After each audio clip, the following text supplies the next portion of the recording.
Bismillahirrahmanirrahim. Assalamualaikum warahmatullahi wabarakatuh. Alhamdulillahi rabbil alamin. Wabihi nasta'in. Wassalatu wassalamu ala nabiyyil amin, nabiyina Muhammad wa ala alihi wa sahbihi ajma'in. Rabbi shrah li sadri wa yassir li amri wahlul 'uqdatam min lisani yafqahu qawli. Wala hawla wala quwwata illa billah, amma ba'd. Ikhwatul iman wal akhawat, muslimin, muslimat, sidang penonton yang dirahmati lagi dikasihi Allah Azza wa Jalla. Alhamdulillah, thumma alhamdulillah. Untuk makluman semua sidang penonton sekalian, bahawa ingin saya nyatakan di sini bahawa ini adalah merupakan satu rakaman secara langsung pengajian kita bermula daripada minggu ini sebagai kewajipan kita untuk patuh dan taat kepada perintah yang dikeluarkan oleh pemerintah kita berhubung dengan larangan mengadakan sebarang himpunan. Maka kita manfaatkan media yang ada untuk terus kita menambah dan mencambah ilmu pengetahuan kita. Maka dengan itu sesi rakaman langsung ini diadakan dan sidang penonton sekalian insya-Allah boleh bertanya sebarang soalan yang mungkin akan diajukan kepada saya oleh juru rakam kita insya-Allah. Baik, pada malam ini kita akan sambung bacaan seterusnya daripada kitab Mukhtasar Sahih Muslim lil Imam Al-Hafiz Al-Mundhiri rahmatullah alaih, bab yang ke-49. Peringatan akan ujian daripada Allah Azza wa Jalla. Kebetulan tajuk ini mungkin kena pada situasi kita pada saat ini. Hadis yang diriwayatkan daripada an Huzaifah bin al-Yamani qala kunna ma'a Rasulillah sallallahu alaihi wasallam faqala ahsuli kam yalfidhul Islam qala faqulna ya Rasulullah atakhafu alaina wa nahnu ma baina 600 ila 700. Qala innakum la tadruna la'allakum an tubtalu qala fabtulina hatta ja'al ar-rajulu minna la yusalli illa sirran. Daripada Huzaifah ibn al-Yamani, seorang sahabat yang telah pun saya rasa saya telah menyebutkan beberapa kali tentang diri beliau, yang saya rasa yang paling penting untuk kita sentiasa ingati. Huzaifah ibn al-Yamani adalah salah seorang daripada sahabat yang paling banyak menghafal hadis-hadis berkaitan dengan al-fitan, iaitu fitnah, ataupun yang sering kita sebutkan dengan hadis berkaitan dengan peristiwa akhir zaman, ya. Dan ini memang kepakaran beliau, kerana kepakaran itu duduk kepada ingatan Huzaifah sendiri. Kerana Huzaifah sendiri pernah menyatakan bahawa ketika mana Nabi SAW menyebutkan tentang hadis-hadis akhir zaman ini, maka para sahabat menghafalnya. Ada yang ingat dan ada yang lupa. Tetapi Huzaifah sangat memelihara hafalan berkaitan dengan hadis-hadis akhir zaman ini, sehingga itulah kita lihat Umar ibn Khattab di zaman beliau mengambil Huzaifah ini sebagai salah seorang pentadbir, kerana kelebihan Huzaifah itu sendiri, iaitu orang yang mempunyai kepakaran dalam urusan fitnah, dan semua kita maklum bahawa beliau adalah sahabat yang menyimpan nama senarai orang yang munafik. Daripada Huzaifah bin Yamani radhiyallahu anhu, ia berkata, suatu hari kami sedang bersama Rasulullah, kunna ma'a Rasulillah sallallahu alaihi wasallam. Ini satu lafaz yang sangat berharga sebenarnya. Ya, bahasa Arab lah. Kunna ini maksudnya kami telah bersama ataupun kami telah berada, ya, ma'a Rasulillah sallallahu alaihi wasallam, bersama Rasulullah SAW. Kerana perkataan ini, di mana letak kemuliaan perkataan ini? Kerana perkataan ini tidak boleh disebutkan oleh sesiapa melainkan hanya golongan sahabat.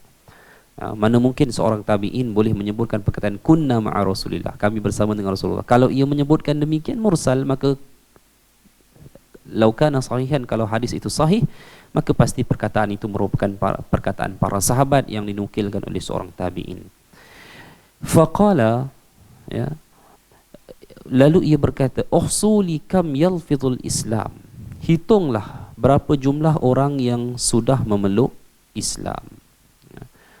Qala faqulna, kata Huzaifah, kami pun berkata, "Ya Rasulullah, atakhafu alaina wa nahnu ma baina 600 ila 700."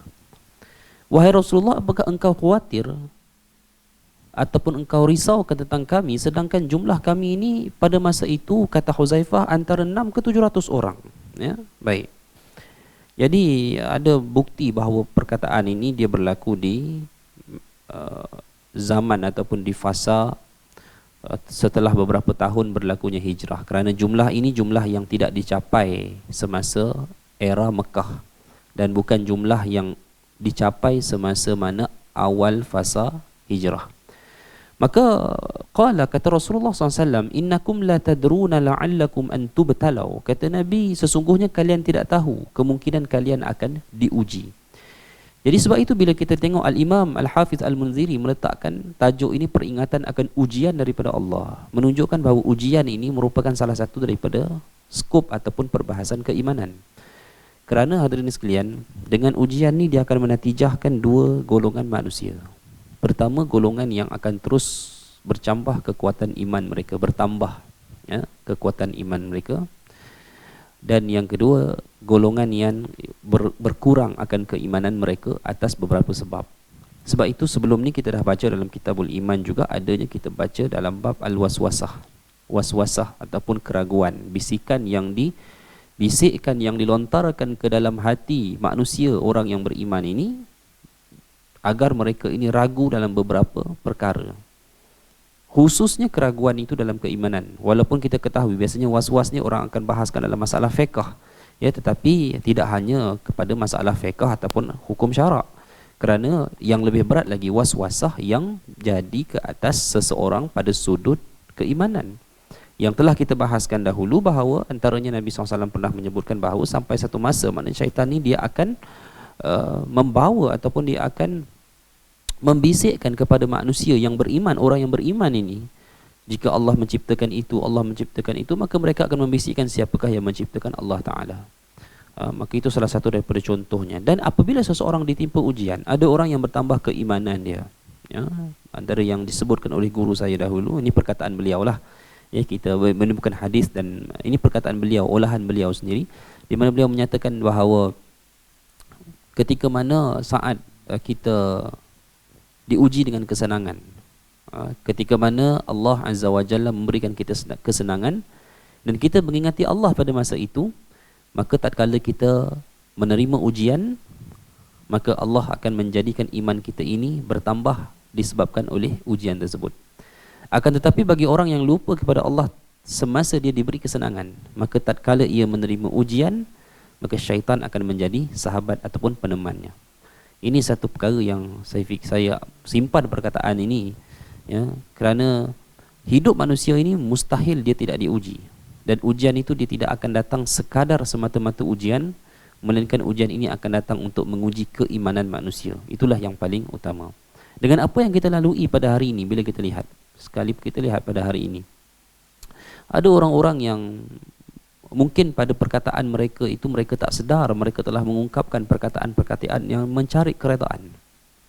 Mereka tak sedar, mereka sebut perkataan-perkataan yang wallahu alam, hadirin sekalian, walaupun perkataan itu mungkinlah kita katakan bukanlah menyebabkan orang itu menjadi kufur secara mutlak, tetapi boleh jadi perkataan itu adalah perkataan yang menatijahkan dosa besar kepada orang yang mengucapkannya.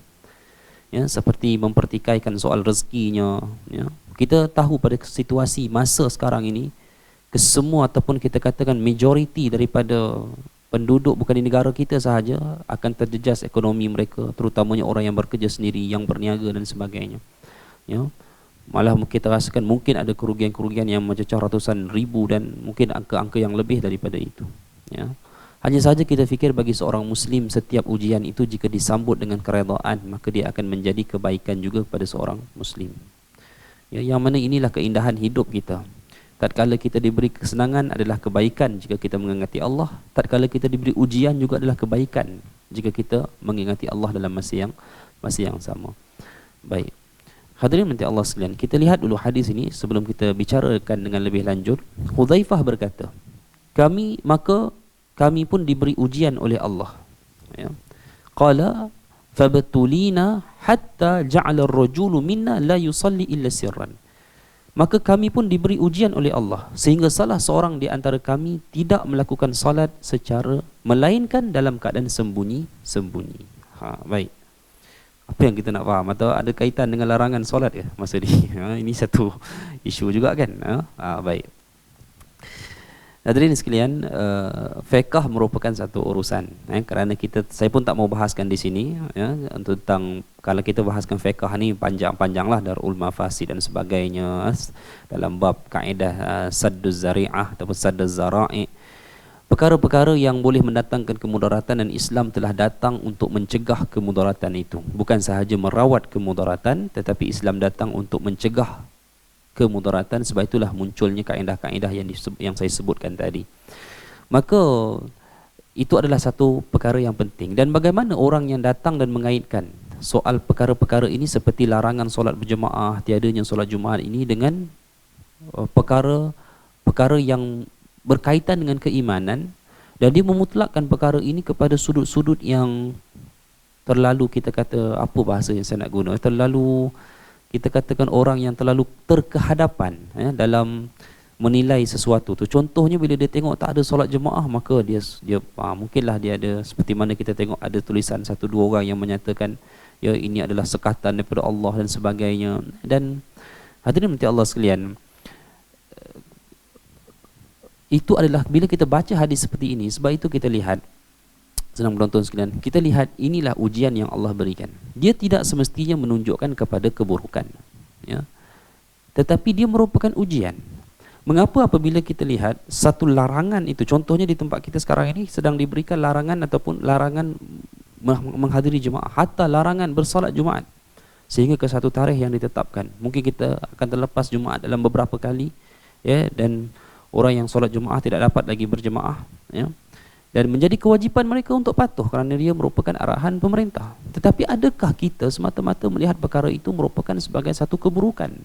Ini adalah perkara yang kita perlu faham. Kerana saya fikirkan sebahagian daripada kita yang mungkin agamanya ini di atas dasar semangat dan juga dibina dalam aspek keimanan yang sebahagiannya tidak menepati kehendak Rasulullah, ya. Bila seseorang itu pergi ke tempat-tempat yang berisiko, kemudian apabila tidak pergi kepada check up, bila ditanya, kalau Allah nak saya sakit, maka saya akan sakit, ya. Kalau itu antara, kalau kita tengok bunyinya itu memanglah bunyi seperti mana bunyi keimanan yang amat kukuh. Tetapi sebenarnya itu bukan apa yang dikehendaki oleh agama, itu bukan apa yang diajarkan oleh Nabi SAW. Kan? Bila tak ada solat jemaah, bila ada larangan itu, kenapa kita harus melihat itu sebagai satu keburukan? Sebenarnya dia merupakan satu ujian daripada Allah Azza wa Jalla, ya. Dia bukanlah jemaah itu tidak ada kerana tidak ada orang yang beriman kepada Allah. Bukanlah jemaah itu tidak ada sebagaimana kita baca hadis tanda kiamat, hadis Kaabah dirobohkan. Saat itu, kalau dalam hadis tersebut, apa yang dilihat oleh Nabi SAW dalam mimpi tersebut, ya, tentang bagaimana seorang lelaki yang punya peha yang kecil dikatakan yang mencabut ataupun merobohkan Kaabah. Jadi ia berlaku ketika mana saat tiada orang beriman di atas muka bumi, ya, itu satu keburukan. Tetapi sejarah mencatatkan Kaabah ini pernah roboh beberapa kali, ya, dan dia dibina semula. Jadi bila kita lihat perkara ini, tidak seharusnya kita melihat tiadanya jemaah ini sebagai mutlak satu keburukan. Tetapi kenapa kita tidak melihat sebagai itu satu ujian kepada kaum muslimin, bagi orang yang menghidupkan jemaah sebelum ini? Dan kenapa kita tidak melihatnya sebagai satu kerehatan daripada Allah? Allah memberikan satu kerehatan. Sesiapa yang menjaga jemaah, ya, dan dia tidak dapat untuk melaksanakan solat. Saya sendiri pun pada waktu maghrib tadi, sebab kita bertugas sebagai imam, ramai orang datang, ya, ramai orang datang, dan kita segerakan solat. Habis azan, saya terus beritahu kepada tuan muazzin supaya laungkan iqamah dan terus solat. Dan ada yang datang dalam keadaan kita dah habis solat.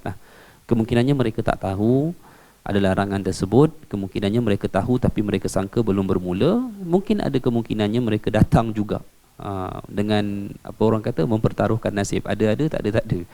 Jadi itu semua tak apalah, kita dah telah jelaskan. Cumanya itu semua menunjukkan kemanisan ataupun apa yang telah kita miliki daripada kemanisan ibadah yang kita buat selama ini. Jadi demikian. Secara kesimpulannya saya boleh katakan bahawa janganlah dilihat kepada sesuatu perkara apa yang menimpa kita pada hari ini merupakan satu keburukan yang mutlak, tidak. Ya. Ia sebagai peringatan daripada Allah Ta'ala, itu kita tidak nafikan. Tetapi dalam masa sama janganlah kita secara keterlaluan meletakkannya sebagai keburukan, sedangkan dia merupakan satu ujian daripada Allah Azza wa Jalla ke atas orang mukmin, dan ada orang yang bertambah keimanannya dan bertambah ganjaran kebaikannya di atas ujian yang Allah berikan pada saat ini.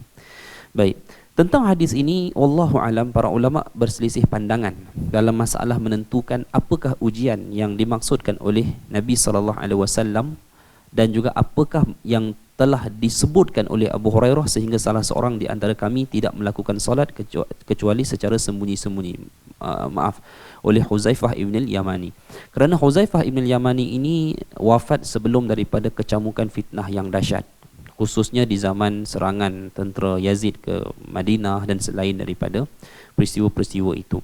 Tetapi wallahu alam, banyaklah pandangan di sini, dan hakikatnya kita melihat bahawa Huzaifah ni pernah menyatakan, maka kami pun diuji, fabtulina hatta ja'ala ar-rajul, sehinggalah seorang lelaki minna daripada kalangan kami la yusalli, tidak bersolat illa sirran, melainkan dalam keadaan senyap. Ada beberapa peristiwa yang tercatat yang mana kita lihat pada masa itu, contohnya bila kita lihat hatta di zaman pembunuhan Uthman sendiri, keadaan kacau bilau di kota Madinah.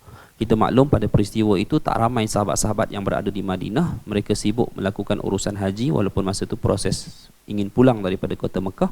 Tetapi orang-orang Madinah pada masa itu dikuasai oleh golongan pemberontak yang ingin menjatuhkan, yang akhirnya membunuh Uthman ibn Affan. Jadi kawasan pernah berlaku keadaan-keadaan sulit seperti itu. Ya, bahkan juga kalau kita tengok apa yang berlaku di bumi Kufah, ya, yang munculnya golongan Khawarij Nahrawan. Nahrawan ni sebenarnya satu tempat peperangan Nahrawan, golongan yang keluar daripada Ali. Mereka telah pergi ke satu pekan kecil, pekanlah kita sifatkan, bernama Nahrawan, dan kita tahu mereka mengadakan ancaman pada masa itu dan tak kira siapa, ya, tidak kira siapa. Hatta pada masa itu ada orang-orang golongan yang mereka ingin menunaikan solat pun dalam keadaan ketakutan, ya. Wallahu alam.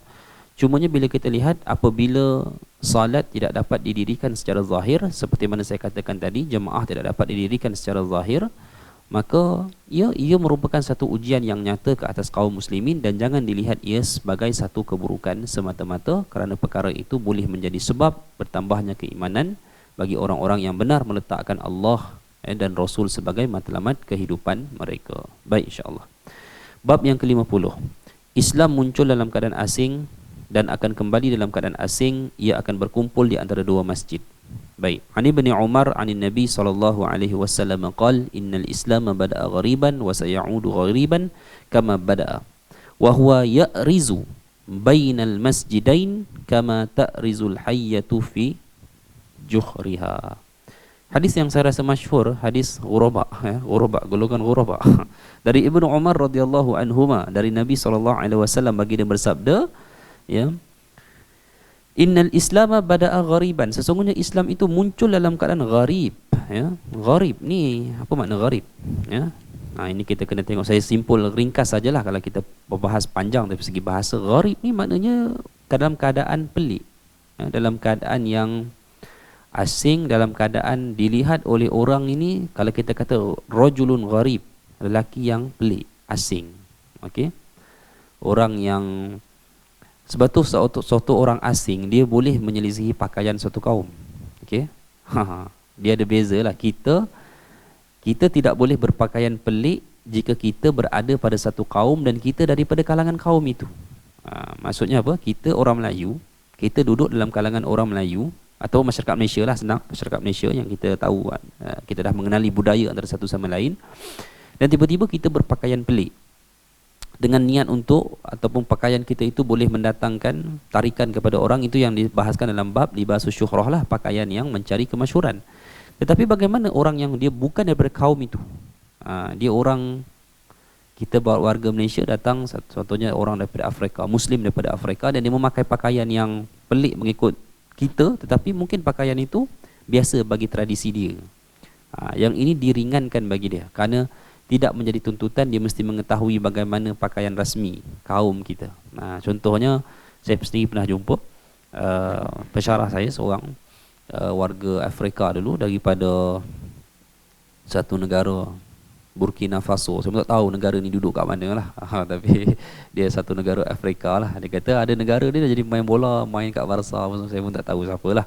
Baik. Dia pakai pakaian yang pelik lah. Dia pakai baju t-shirt pagoda kat dalam tu. Lepas tu dia punya baju kat luar ni, dia macam kurta, tapi kurta tu terhasil daripada corak bunga. Macam mana nak cakap Orang lelaki tak pakai pakaian tu kan. Kita orang perempuan, mungkinlah orang perempuan lah yang pakai kat tempat kita, tapi dia pakai kan. Dia pakai. Kami masa dia masuk tu kami tengok pelik je, sebab baju dia tu macam sulaman. Dibuat tu memang macam sulaman tangan dalam bentuk bunga yang cantik lah, tersusun cantik. Macam tu kami duduk tengok dia pakaikan pelik, sampai dia pun tegur kami dalam kelas. Kata, kamu kenapa aku tengok kalian, kamu ni tengok aku pelik, dia kata kan. Sebab kami kata kami pelik pakaian ni. Dia kata ini pakaian rasmi lah, dia kata di tempat dia. Yang tu diringankan lah. Cumanya bila sesuatu orang tu, walaupun dia orang gharib, orang yang asing, orang yang bukan daripada kaum itu, bila dia berada pada kaum itu dengan tempoh yang lama, maka dia juga tidak dibenarkan untuk menyelisihi pakaian kaum tersebut. Baik. Jadi asing ni orang yang asing, orang yang pelik, seperti mana keadaan asing dan akan kembali, wasayaudu ghariban, akan kembali keadaan asing kama bada, seperti mana awal Islam itu muncul. Baik. Para ulama berbeza pandangan dalam masalah asing ini, Ada yang menyatakan, banyaklah, sebahagian pandangan menyatakan bahawa asing ini sebab Islam ni datang dalam membawa satu benda yang baru, yang akan menyelisihi pegangan mainstream dalam satu tempat. Sebab itu bila kita tengok, walaupun dakwah setiap Nabi ni semua sama. Okey, kalau kita tengok dakwah Nabi ni kan, apa pun kita jumpa dalam Quran, dakwah Nabi ni semua ke arah tauhid, bicaranya. Hatta Nabi-Nabi yang macam Nabi Adam AS, walaupun pada zaman tu tak ada dakwah tauhid, sebenarnya manusia fitrah pada zaman Nabi Adam, tetapi Nabi-Nabi selepas daripada Nabi Ibrahim AS, mereka ni berdakwah mengikut keutamaan apakah masalah dalam masyarakat itu. Okay? Contohnya macam Nabi Musa AS, keutamaan Nabi Musa itu adalah untuk memecahkan pemikiran satu orang raja yang menganggap dia adalah raja kepada segala-galanya, iaitu Firaun. Okey. Contoh lain, macam Nabi SAW sendiri, apakah dakwah Nabi yang utama selepas daripada tauhid bagi kaum Arab? Itu kan kita kalau ditanyalah soalan ni kan, sebab bila mana kita baca sirah ni, kadang-kadang kita tak dapat menghayati dengan secara mendalam. Kita dapat tahu kisah ni secara dia mendata bagaimana perjalanan tu. Bila kita lihat dakwah Nabi, seperti saya katakan, permulaan dakwah Nabi itu semua akan dianggap pelik pada unsur tauhid. Kerana contohnya zaman Nabi Ibrahim. Zaman Nabi Ibrahim ni, zaman orang duduk sembah berhala tu satu kebiasaan kan. Nabi Ibrahim AS duk sebut, iz qala li abihi wa qaumihi ma hadhihi tamathilul lati antum laha akifun. Ketika mana ia bercakap kepada ayahnya sendiri, kepada kaumnya sendiri, tamathil, ma hadhihi tamathil, apa benda berhala-berhala ini yang mana antum laha akifun, yang kamu sembah ni. Apa kata kaum zaman Nabi Ibrahim pada masa itu? Mereka hanya menyatakan, qalu wajadna aba'ana laha abidin. Kami hanya mendapatkan benda ni ayah-ayah kami dulu lakukan. Kemudian apa balasan Nabi Ibrahim? Qala laqad kuntum antum wa aba'ukum fi dhalalim mubin. Ia berkata, sesungguhnya kalian ini dan juga bapa-bapa kalian jelas dalam satu kesesatan yang nyata. Baik. Dakwah ni semua sama. Bila kita tengok tauhid, semua atas dasar tauhid. Cuma selepas zaman Nabi Ibrahim, kehidupan manusia ni dia ada kerencaman yang berbeza. Contohnya pada masa itu sudah ada institusi kerajaan yang lebih luas, lebih dahsyat. Sudah ada institusi-institusi perniagaan yang lebih besar. Sebab itulah bila kita lihat dakwah Nabi ni, dia akan sentiasa menyelisihi perkara kebiasaan yang kaum itu buat. Contohnya kita ambil satu contoh Nabi Syuaib. Kita balik dulu kepada Rasulullah SAW.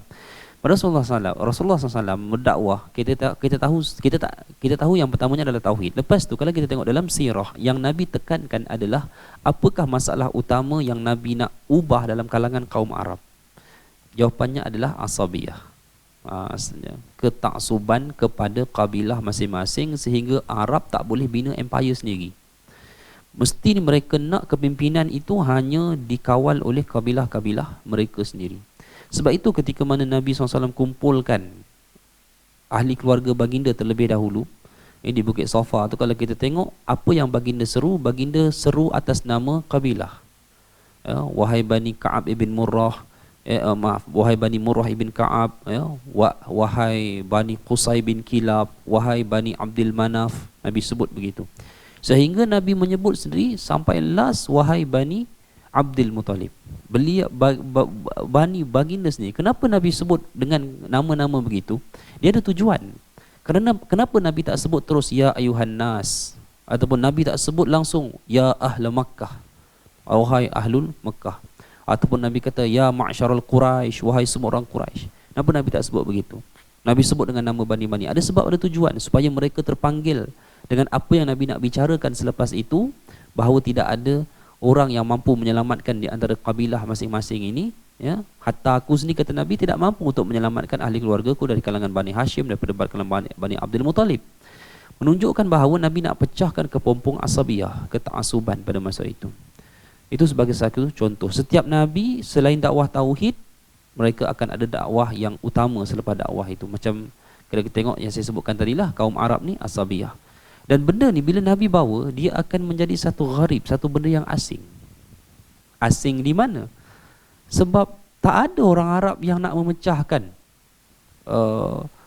sikap asabiyah ini, melainkan apabila Nabi SAW datang. Dan jauh lagi lah Arab yang nak memecahkan pegangan penyembahan berhala pada zaman tersebut. Sama juga macam Nabi Syuaib. Kalau kita tengok Nabi Syuaib dalam Al-Quran, Allah menyebut qala ya qaumi ibudullah, qala ya qaumi ibudullahu ma lakum min ilahin ghairuh. Dakwah pertama adalah tauhid, ya, bersembahlah kamu kepada Allah, tidak ada Tuhan selain daripadanya. Kemudian kalau kita tengok ayat selepas tu, Allah nyatakan apa? Wala tanqusul mikyal wal mizan. Janganlah kamu kurangi mikyal dan juga mizan, sukatan dan juga timbangan. Itu ayat kedua, perintah kedua dakwah Nabi Syuaib. Pelik tak bahasa tu? Gharib. Ya, gharib ni maksudnya apa? Asing sangat. Kerana telah menjadi kebiasaan orang di zaman Nabi Syuaib pada masa itu, mereka ini akan melakukan penipuan dalam kecurangan dalam sukatan dan juga timbangan. Dan tak ada orang nak tegur. Benda tu dah jadi macam benda common, benda biasa. Ya, hatta dalam kita pun hari ini, tuan-tuan dan Allah sekalian. Ya, kalau kita tengok sebahagian kerja-kerja, macam mana nak cakap, sensitif sikit lah, tapi ada kerja-kerja yang bila kita ikut dia punya rules yang betul, orang akan pelik, kan? Alah, biasa tak ada orang macam ni buat kan? Macam tu kita kata. Takkan kita dibagi amanah buat spek macam ni, kita kena, alah dia lebih kurang, kan? Jadi bila kita buat satu benda yang betul, orang akan nampak pelik dia ni, kan? Macam tu.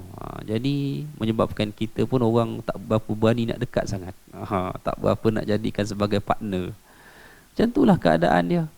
Jadi sebab itulah, seperti mana Islam itu sendiri datang dalam keadaan yang asing. Ini satu pandangan, ada pandangan lain.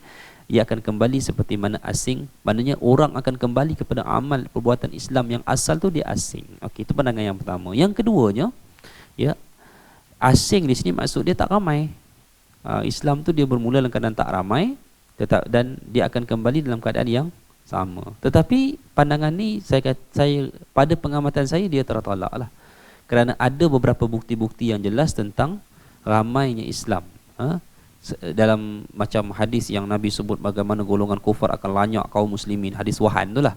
Bila sahabat tanya bagaimana orang Arab pada masa itu, ya, kata Nabi, qala hina idzin antum kathir, kata Nabi SAW. Antum hina idzin kathir, kalian pada masa itu, pada hari yang tersebut ramai. menunjukkan umat Islam tak sikit lah, ya, tidak sedikit ketika mana sampai kepada akhir zaman ini. Baik, ada pandangan yang ketiga yang menyatakan di sini maksud daripada gharib, ya, ataupun asing ini adalah Islam yang, sebab Nabi kata al-Islamu bada'a ghariban. Islam tu dia bermula dengan gharib. Maksudnya amalan-amalan dalam Islam, perbuatan dalam Islam. Dan dia wasayaudu ghariban, dia akan kembali asing seperti mana dia bermula dulu. Apa maksud dia? Banyak amalan-amalan pada hari ini yang dia adalah asal dalam Islam, tapi bila kita buat ikut yang asal, orang kata pelik. Kan? Macam tu. Contoh, kita nak ubah hayya 'alas salah, hayya 'alal falah tu, dan saya berterima kasih sangatlah, bersyukur sangat kepada majoriti Jabatan Agama Islam Negeri kerana mengeluarkan lafaz yang sepatutnya dilaungkan oleh muazzin mengikut sunnah Nabi. Ada dua lafaz yang digunakan, satunya fi buyutikum, satunya fi rihalikum, ya. Depan tu dia beza-beza lah. Ada yang kata as-salatu fi buyutikum, ada yang kata ala sallu fi buyutikum, ada yang terus sallu fi buyutikum. Maksud dia sama. Cuma ni ada buyutikum, ada rihalikum. Kerana dua lafaz itu sabit digunakan oleh Nabi SAW. Walaupun ada para ulama bincang, kalau dia berlaku tempat lain boleh tak nak tukar, kan? Macam di bilik ke, fi ghurfatikum dan sebagainya. Kalau azan tu dalam, katalah yang azan tu masjid, hostel contoh, kan, mana ada rumah, kan, macam tu. So tak perlulah, bagi saya tak perlu, kerana kita ambil lafaz yang asal. Maksud dia sama ada rumah atau kenderaan. Kenderaan ni pun ada isu dia, sebab biasanya bila musafir Nabi SAW akan berhenti untuk solat fardu. Tapi bila ada satu kejadian pada satu pemusafiran itu yang Nabi tengok tak perlu berhenti, kena teruskan segera, maka Nabi minta supaya dilaungkan as-salatu fi rihalikum, ya. Baik. Jadi bila kita nak buat balik tu, mungkin ada sebahagian orang pelik, boleh ke macam tu? Kan keadaan. Tapi sebenarnya itulah Islam yang asal. Baik, sebenarnya banyak lagi lah daripada, kalau kita bincang maksud ghariban ini daripada sudut yang pandangan ketiga ini, kita akan jumpa banyak sangat perkara-perkara yang pelik di awal Islam itu, yang akhirnya ditinggalkan, dan akhirnya bila diamalkan balik pada satu masa, maka orang akan nampak dia merupakan sebagai satu perkara yang gharib, sebagai satu perkara yang asing, yang pelik. Sedangkan kita tak sedar ataupun kita tak tahu hakikatnya itulah permulaan Islam dahulu. Baik. Banyaklah sampai ke tahap yang menyedihkan. Bila saya bawa kali pertama, saya ingat saya bawa orang umrah ni, saya bawa mereka, masa tu saya rajin lagi lah, bawa bagi baket masing-masing, kan. Tunggu lepas asar, saya kata tunggu di pintu sekian. Mereka tunggu dalam keadaan sesak-sesak tu untuk masuk ke baket. Masuklah. So bila masuk dalam tu, ada jemaah kita yang terkejut. Dia kata macam ni ya dia orang jaga kubur, dia kata. Dia bila cakap macam tu, saya kata apa maksud dia? Yalah dia buat macam tak indah ya. Dia kata macam tu. Okey. Baik. Allahu Akbar. Suatu bertuah lah saya rasa, Masya Allah, antara pilihan Allah ke atas Imam Malik berbandingkan imam mazhab yang lain. Dan mungkin Allahu a'lam, bukan kita nak bezakan, tetapi Imam Malik ini makamnya di Madinah dan makamnya terpelihara dengan sunnah Nabi SAW. Ya. Ada pernah orang tanya kenapa tak dikhaskan dan sebagainya, ya. Kita maklum jawapan itu, itulah sunnah daripada Nabi. Dan bila kita lihat, kita balik kepada kisah yang saya ceritakan tadi, sampai dia kata orang sini dia buat tak endah je, kubur ni dia buat macam tu saja. Sedangkan dia tak tahu itulah sunnah. Dia nampak benda tu asing, dia nampak benda tu pelik kerana dia telah melihat di tempat kita ni lain cerita dia. Sedangkan majoriti, saya kata, kubur-kubur yang ada di tempat kita ni bukan kehendaknya mengikut sunnah, tidak. Dengan binaan yang soal mampu tak mampu tu soal lain. Dia bukan soal mampu tak mampu sebenarnya, ya, bukan. Tapi dia ada tuntutan dan ada larangan di situ. Jadi apa yang kita lihat di hadapan mata kita ni sebagai benda yang biasa, sedangkan apa yang asalnya Islam itu kita lihat dia sebagai satu perkara yang pelik, ya. Macam tu. Alhamdulillah tuan-tuan sekalian, ya, sidang penonton sekalian, saya rasa zaman ni dengan wujudnya percambahan ilmu yang baik, kita dah banyak dah kita kembali kepada hakikat yang asal. Kalau dulu kita tengok, bila musibah je solat hajat ramai-ramai. Dan sekarang ni orang dah tahu dah, kan, bacalah kunut nazilah dan yang telah disunnahkan oleh Nabi sallallahu alaihi wasallam. Baik. Dan pemeluk agama Islam akan berkumpul. Dia tulis pemeluk Tulis apa? Wa huwa ya'ziru bainal masjidain kama ta'rizul hayyatu fi juhriha. Baik. Ya. Ya. Dan umat Islam itu akan berkumpul di antara dua masjid sebagaimana ular masuk ke liangnya. Dan ini salah satu daripada hadis yang saya memilih kepada takwilan ataupun tafsiran yang membawa kepada maksud Islam ini ataupun asal sunnah itu. Sebab tu saya menyokong sebenarnya dalam hadis ghariban ni, pada saya lah sudut pilihan yang saya pilih adalah dia bermasuk kepada pandangan ketiga yang saya bacakan tadi, iaitu bagaimana Islam itu bermula dengan satu sunnah dia, kemudian ianya akan hilang sedikit-sedikit sampai orang tak kenal. Tiba satu zaman apabila dia dihidupkan kembali, orang rasa asing. Sebab apa? Allahu alam, sambungannya Nabi menyatakan orang Islam itu akan berkumpul di antara dua masjid, ya, iaitu Masjidil Haram dan juga Masjid Nabawi, sebagaimana ular masuk ke liangnya. Apa maksudnya di situ? Wallahu alam. Mungkin apa yang kita dapat lihat pada hari inilah yang saya rasakan sunnah yang kita boleh lihat bagaimana Islam yang kita dapati daripada sunnah, maka disitulah tempat yang boleh kita jadikan sebagai contoh, kan. Walaupun ada golongan yang dia ada pandangan yang berbeza, wallahu alam, ya.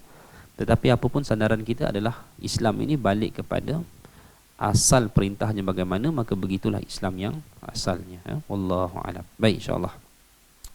Seterusnya, mungkin terakhir pada malam ini untuk menamatkan 15 minit yang berbaki, bab yang ke-51, wahyu yang pertama kali turun kepada Rasulullah SAW. Dan kita maklum bahawa Al-Imam Al-Bukhari membawa hadis ini ataupun bicara ini dalam bab yang pertama. Sebenarnya Al-Bukhari dan Muslim, kedua-dua mereka ini sepakat. Kalau kita tengok dalam Sahihain, dalam kedua-dua sahih ini, kitab yang pertama adalah Kitabul Iman, ya. Cumanya ada bab yang mendahului Kitabul Iman lah, iaitu kalau kita tengok Sahihul Bukhari, dia ada bab Bada'il Wahyi, permulaan wahyu, dan ini hadisnya lah. Okey. Mungkin Al-Imam Al-Bukhari nak beritahu bahawa iman, bagaimana kita bahas iman pun dia akan balik kepada asal bagaimana Islam itu disyariatkan. Baik. Dan kalau Imam Muslim pula dia ada muqaddimah Sahih Muslim, dan muqaddimah ni kita ketahui sebenarnya dia adalah satu bicara teknikal yang tak termasuk dalam penuh kitab pembahagian hadis-hadis itulah. Okey, dan muqaddimah ni pun sebenarnya dia tidak sesuai untuk dibacakan secara umum, melainkan kepada penuntut ilmu yang formal lah, ya. Baik, insya-Allah. Jadi kita lihat di sini bab wahyu yang pertama kali turun, ya. Saya tak bahaskan panjang di sini, cuma saya akan selitkan sahaja beberapa perkara yang penting. Kita maklum hadis ini sebagai ulangan kepada kita. An Urwah bin Zubair, daripada Urwah bin Zubair, ya, anna Aisyah zaujan Nabi sallallahu alaihi wasallam akhbarathu. Hadis ini dikisahkan oleh Urwah bin Zubair, anak saudara kepada Aisyah sendirilah, kerana ia adalah anak kepada Asma binti Abi Bakar, kakak Aisyah radhiyallahu anha, ya. Baik. Dan ada orang pelik bila saya ngajar, saya kata apa tu, Urwah ni jadi peneman Aisyah ketika satu peristiwa lah, satu pemusafiran. Dan yang pelik, boleh ke orang lelaki dia teman mana-mana perempuan? Mungkin dia tak terlepas pandang bahawa Urwah ni adalah anak saudara kepada Aisyah radhiyallahu anha. Baik.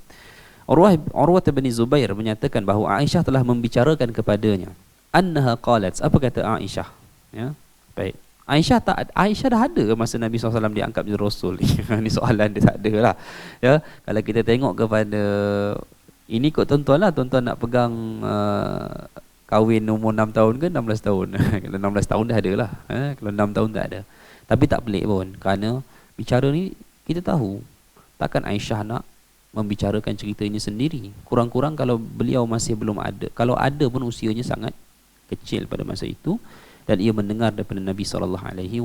Kata Aisyah, kana awwalu ma budi'a bihi Rasulullah SAW minal wahyi ar-ru'ya as-sadiqah fil naum. Aisyah sendiri menyatakan bahawa antara wahyu pertama yang sampai kepada Nabi ini sebenarnya bukanlah peristiwa Gua Hira itu. Cuma dia lebih kepada peristiwa Gua Hira ni secara formal, secara rasmi, iaitu wahyu pertama adalah ar-ru'yah as-sadiqah, mimpi yang benar. Kerana antara penyebab Nabi SAW pergi ke Gua Hira sebenarnya kita kata apa sebab yang kita tahu? Sebagian orang menyatakan kebingungan Nabi tengok penyembahan berhala. Memang Nabi tak sembah berhala, dan dikatakan Nabi juga antara orang yang hidup dengan fitrah, iaitu meragui perbuatan penyembahan berhala seperti mana Osman dan beberapa orang yang lain, termasuk Khadijah sendiri, ya, seperti Abu Bakar dan selainnya. Ada yang menyatakan kerana Nabi melihat sikap orang Mekah pada masa itu yang mereka bab penyelewengan, penipuan. Dalam kita belajar dalam fiqhul muamalah, kita akan jumpalah jenis-jenis jualan yang dilarang, ya. Dan jualan-jualan ni dilakukan oleh orang Arab, termasuk sistem-sistem yang menguntungkan sebahagian pihak dan menindas sebahagian pihak, monopoli, ya, dan sebagainya. Baik.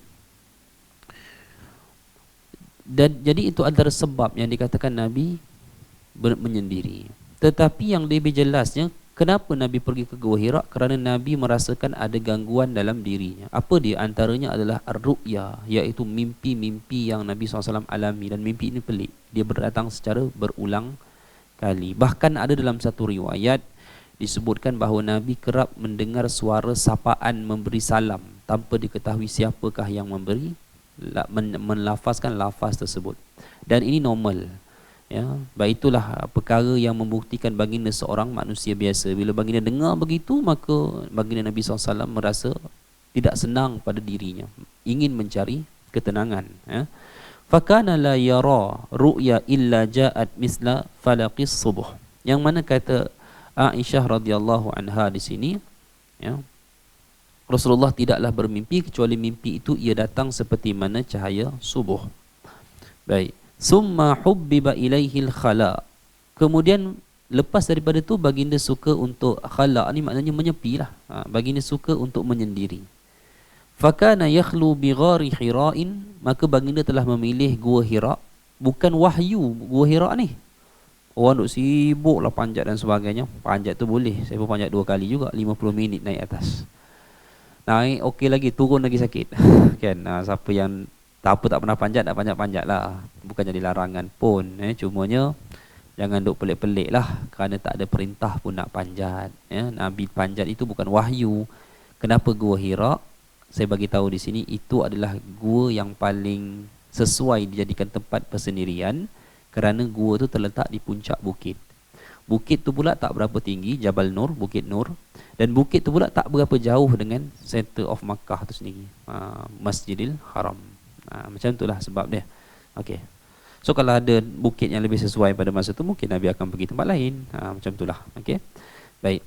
Fakana yakhlu bi ghari Hira. Nabi pun menyendiri di Gua Hira, yatahannatsu fihi wa huwa at-ta'abbud. Maknanya Nabi beryatahannas di situ, berta'abbud. Khilaf di kalangan ulama apakah maksud ta'abbud. Ada yang menyatakan salat yang dilihat orang-orang Mekah melakukannya, Nabi pun melakukannya, wallahu alam.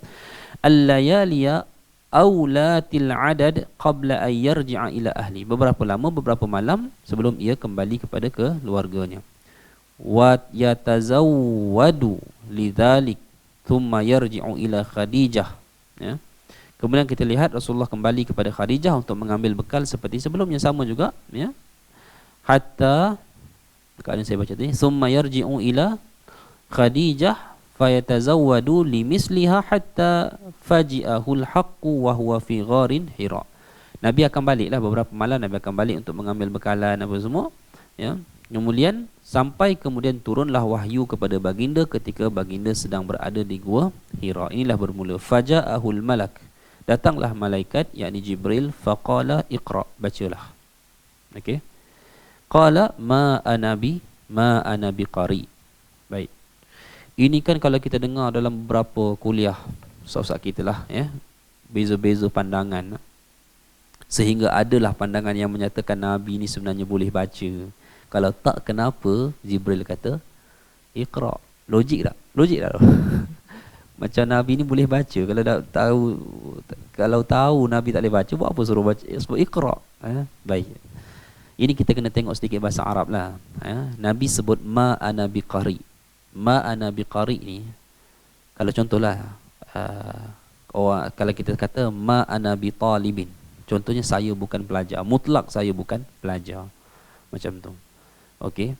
menggunakan wazan isim fa'il, dipanggil fa'il. Qari, siapa belajar bahasa Arab dia tahulah benda ni. Okey, pertamanya bila Jibril suruh baca Iqra, adakah Jibril membawa sesuatu untuk dibaca? Itu satu isu. So orang nak kata Quran dibawa oleh Jibril, Quran turun bukan dalam bentuk tulisan, ya. Tulisan tu makhluk, Quran tu kalamullah. Macam tu kan. Ini jadi Imam Bukhari pula. Imam Bukhari sebut lafaz tu makhluk, Quran tu kalamullah. Tapi macam mana pun tulisan is makhluk. Tulisan ni adalah benda yang dicipta, ya.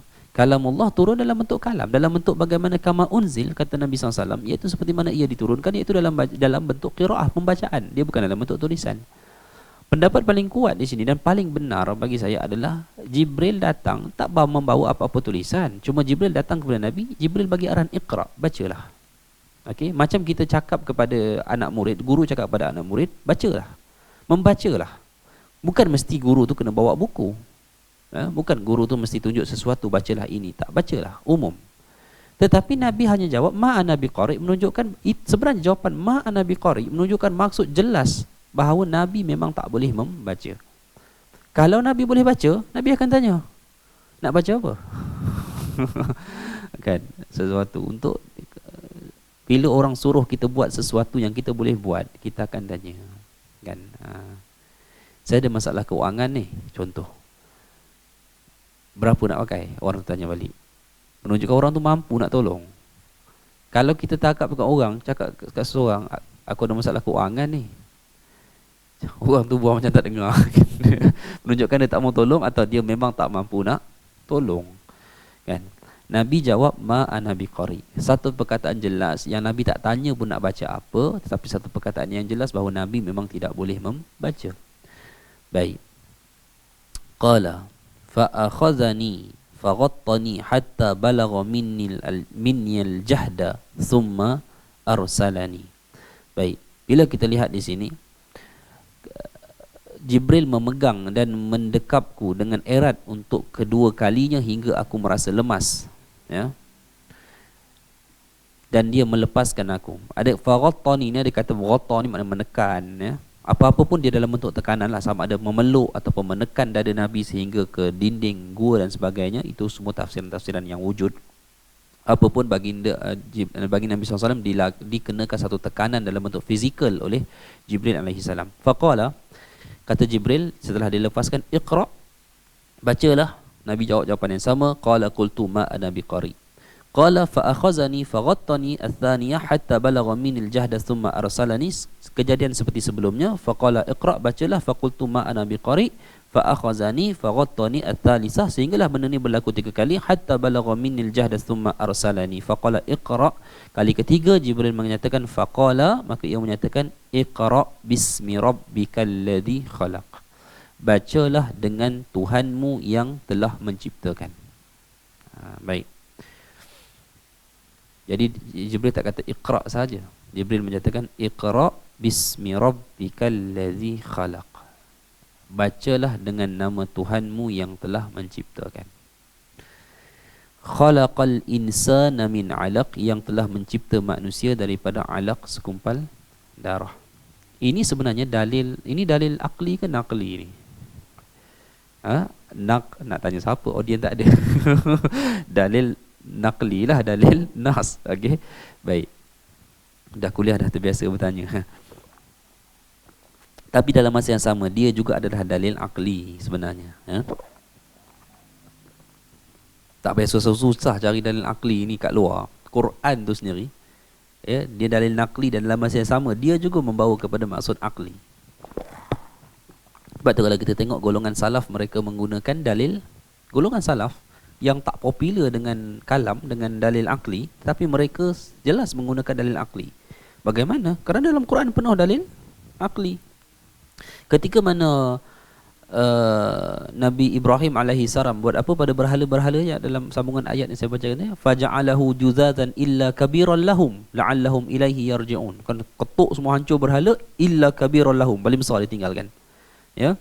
Dan akhirnya kejadian itu menyebabkan orang carilah siapa Ibrahim alaihi salam. Dan orang tahu yang buat ni adalah Ibrahim. Dan ketika mana orang tu tanya, ya, faqala Faqalu a anta fa'alta hadha bi alihatina ya Ibrahim. Orang mereka tanya, adakah kamu yang melakukan benda ni kepada Tuhan kami wahai Ibrahim? Ya, Nabi Ibrahim jawab apa? Qala bal fa'alahu kabiruhum hadha fas'aluhum in kanu yantiqun. Dah, yang buat ni adalah Tuhan yang paling besar ni. Fa'alahu kabiruhum hadza. Ni paling besar ni, dia kata macam tu. Fas'aluhum, tanya semua yang aku telah empuk belaka ni kata Nabi Ibrahim, ya, in kanu yantiqun, sekiranya mereka boleh bercakap. Dia dalil Al-Quran naqli lah, tapi dalam masa sama dia akal, fikirlah. Kan? Dan jawapannya pun Allah Ta'ala beri. Faraja'u ila anfusihim faqalu innakum antumudz zalimun. Kemudian apa mereka kata, ya, jelas mereka menyatakan bahawa thumma nukisu ala ru'usihim, kemudian mereka menundukkan kepala mereka, ya, laqad alimta ma haula'i yantiqun, ya, kamu telah ketahui bahawa benda ni semua tak boleh bercakap. Akal, dalil akal yang jelas. Ya. Sebenarnya sama juga khalaqal insana min 'alaq, yang telah menciptakan manusia daripada segumpal darah. Ini menjadi dalil bagi orang-orang yang tidak mempercayai bagaimana Allah boleh membangkitkan semula. Allah menciptakan jasad manusia daripada tak ada kepada wujud ada. Dan apalah sangat untuk Allah membangkitkan semula satu jasad yang sebelum tu pernah ada, kemudian dihancurkan untuk dibangkitkan semula sebagai jasad yang satu. Khalaqal insana min 'alaq, diciptakan manusia ini daripada segumpal alaq, segumpal darah yang tergantung. Bermulanya darah lah manusia ni. Dia sebab tu kalau kita tengok nutfah, lepas nutfah alaqah. Okay, nutfah tak ada apa-apalah, air mani, kemudian alaqah, darah. Alaqah tu darah.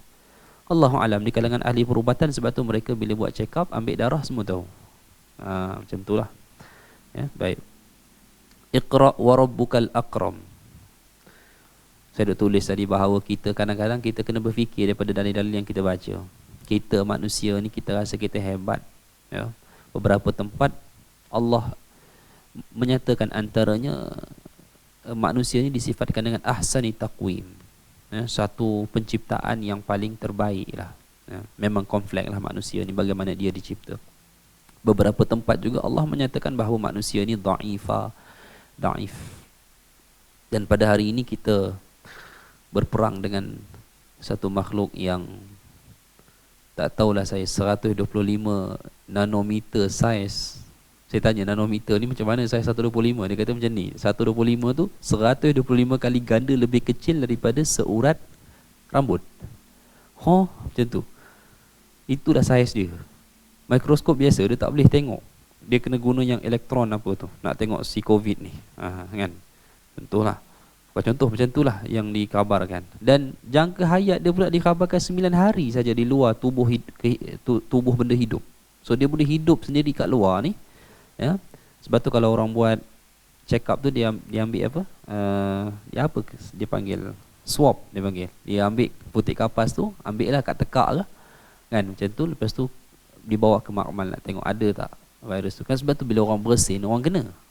Bersin kena keluar. Melekat dekat mana? Melekat kat meja contoh. So dikatakan dia boleh tahan berapa lama? 9 jam. Allahu alam. Tapi satu dunia berperang dengan dia. Makhluk yang Allah cipta. Orang ni berteori macam-macam lah. Dia cepat beranak. Macam tu. Tu orang teori ni macam-macam lah. Orang kata virus ni dibuat lah apa semua. Allahu'alam. Tak payahlah kita nak ambil benda-benda tu semua. Kan? Orang kata siapa buat? Ini kerja-kerja US. US pun teruk juga kena. Kan? Rodak ni kerja Israel. Dia pun kena juga. Orang dia pun ada, negara dia, negara haram dia tu pun ada catatan kes juga. Baik. Kadang-kadang saya tengok sebahagian teori-teori ini tidak lebih hanya mengangkat musuh-musuh Islam ini lah, sebenarnya. Bila kita tengok teori-teori orang yang berteori ini tidak lain hanya sekadar mengkagumkan kelebihan orang-orang yang memusuhi agama Allah. Sedangkan semua ini adalah daripada Allah Azza wa Jalla. Baik, insya-Allah. Iqra wa rabbukal akram. Bacalah dengan nama ataupun Tuhanmu yang mulia, yang memuliakan, ya, akram. bukan memuliakan, ya. Iqra wa rabbukal akram, bacalah dengan Tuhanmu yang akram, yang paling mulia. Allazi 'allama bil qalam, yang telah mengajarkan bil qalam, dengan pena.